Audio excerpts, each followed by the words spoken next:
Hi guys, it's Acacia, aka Shrinking in Seattle. I just wanted to come on and make a quick update because it's been a long time. Life's been busy. It's been hard for me to really reach out to these social media accounts that I created in the beginning of my journey. But I just wanted to get on here and kind of update you guys about my life. So just a recap, my name is Acacia. I'm 23 years old now. On July 11th, I had gastric bypass surgery with Dr. Sung in Seattle at the Swedish hospital. My high weight was 301. I'm 5'2", and then my current weight is 174. So I was 266 at the day of surgery. So I've lost about 92 pounds since surgery, 127 pounds in total. So I just wanted to kind of touch on being short, being really obese, and age. So I kind of went into this thinking, well, I'm 22, because I was 22 at the time when I started all of this. I don't think my extra skin's going to be very bad. You know, I don't think I'll really have to have a lot of reconstructive surgery or anything like that after my weight loss. And it was about 2-3 weeks ago when my extra skin really started bugging me. I didn't before really realize it because I still had so much fat in my skin that I thought, oh no, like this will tone up, it's not gonna be a big deal. But I have a ton of extra skin everywhere. It's just going to happen, especially with dramatic weight loss. And I would so much rather have the extra skin than have the issues that I had before with just being obese. I literally have skin on my neck, like on my chest, like I can pull skin up from anywhere. My arms, my inner thighs, my stomach, my back, all has extra skin. My insurance will cover for reconstructive surgery if I make skin complaints about my torso and stuff like that. So I've already gone in and made skin complaints. My doctor did my 6-month update. We went over my blood work, my vitamins. Everything came back really good. I take my vitamins 3 times a day. And then I also drink a lot of Premier Protein shakes, so those have a lot of vitamins in them. So he said the only thing I could really do extra was go pick up an over-the-counter vitamin D, nothing too strong, just to get a little extra vitamin D. That was the only thing I was really deficient in. So he told me that I should plan on trying to get to 150, and then it would be an appropriate time for me to start looking into plastics. So obviously I'm not jumping into plastics right now. It's not going to be anytime soon. It's going to be later this year. I am eligible for plastics through my insurance when I'm 1 year post-op.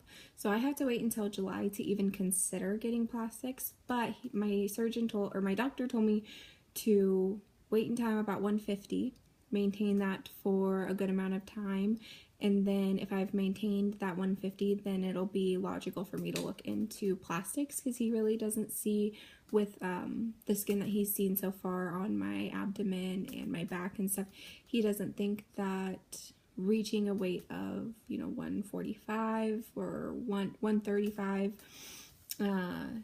would really be super possible unless I do have skin removal surgery. He said right now if I were to get my skin removed, they'd remove anywhere from 10 to 20 pounds of skin, and I really trust his judgment. He's a really good doctor. When originally being 5'2", I kind of wanted to get to 130 before getting plastics, 135 before plastics.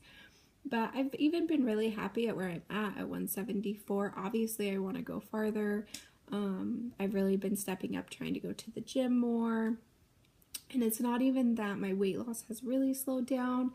It's just that now that I've gotten a lot of weight off, I really want to focus on toning more and see how much of that skin I can fix, like on my arms and my legs myself, and even on my back.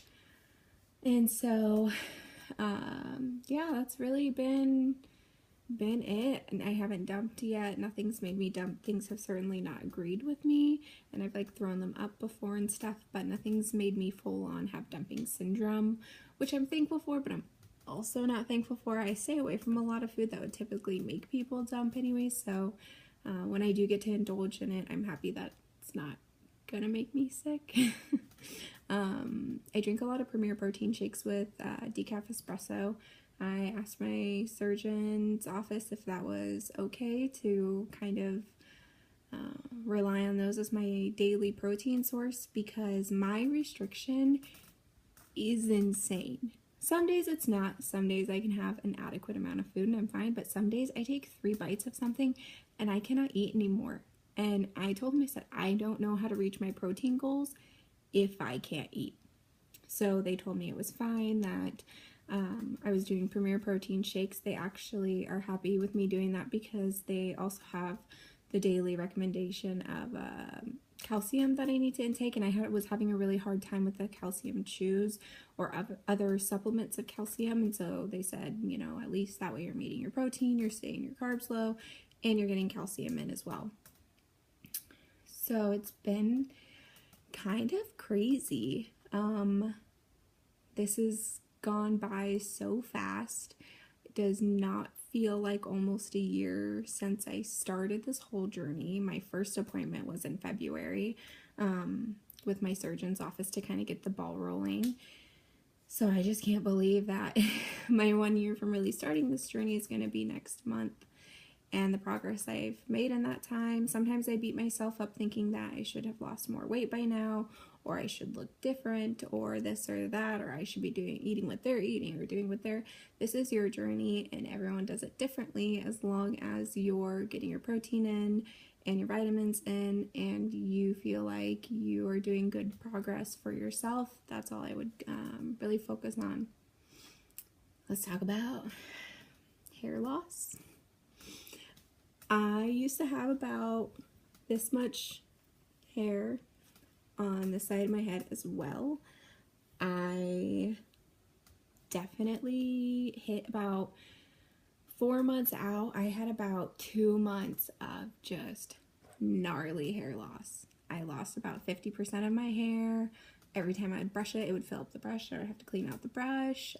I work at a barber shop.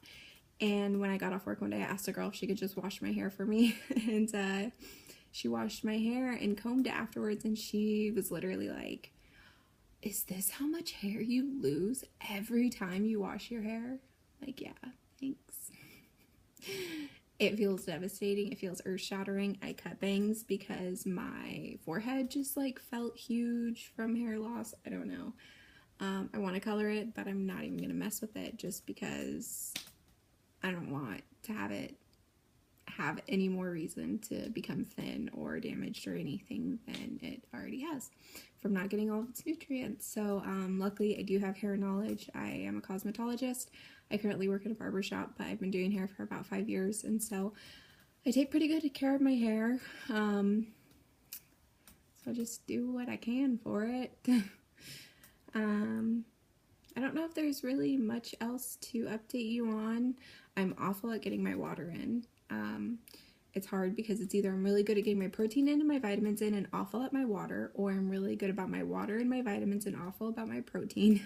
You know, it's always that kind of mix. It's hard to find a really good balance of protein, vitamins, and water. I ride horses 5 days a week. I have a 6-year-old horse, and I'm also conditioning a 5-year-old horse to be sold. So I'm pretty active with horses recently. My 6-year-old horse just went off to training for 2 months, so I've been back at the gym, trying to start toning and everything.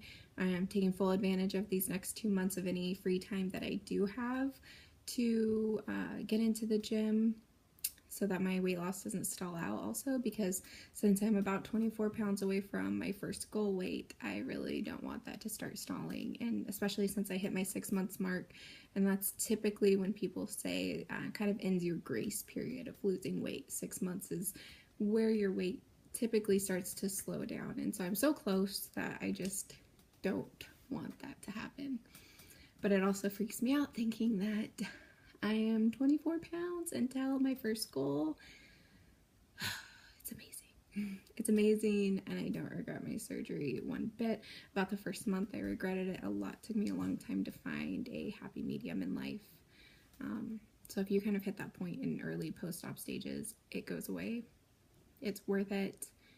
And all these other little things like loose skin and hair loss and all of that, like, it's so temporary, and it's just way more worth it. So I think that's about it. I'm gonna really try to get back on here and keep my social media up so you guys can see my progress and kind of where I'm at, especially getting towards goal weight and getting into plastics and stuff, especially going through insurance for plastics. I had a hard time finding videos where people were able to go through insurance for plastics, so I'd like to keep you updated on that process and how it goes as well. So you can follow me on Instagram or leave any messages down below. I will do a Q&A video if someone would like to be, if someone has the interest in watching that. I don't want to make this video super long, but yeah, there's just an update on my life, and I hope you guys have a good day. Bye.